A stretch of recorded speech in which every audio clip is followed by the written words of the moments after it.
साक्री नाका पाईपलाईन फुटली, पंप बिघाडामुळे पाणी पुरवठ्यावर परिणाम।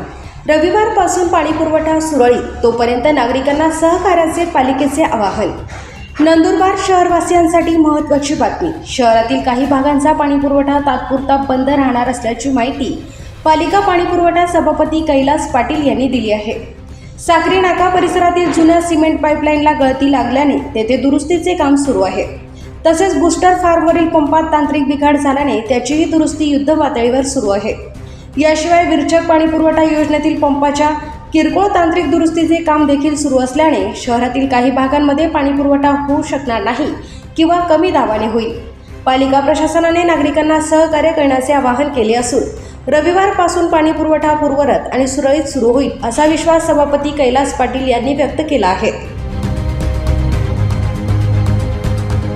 आज व उद्या 2 दिवसासाठी आपण पाण्याचं जे ब्रेकडाऊन घेतलेलं आहे त्या ठिकाणी आपले काम चालू आहे। झराडी नवा बूस्टर आणि साखरी नाका टाकायचं जे लिकेजेस होते ते बंद करण्यासाठी ब्रेकडाऊन घेतलेलं आहे। पण आजच्या आज हे सर्व ब्रेकडाऊनचं काम होऊन जाईल। संध्याकाळपर्यंत पदावरती सर्व जोन रेग्युलर होतील।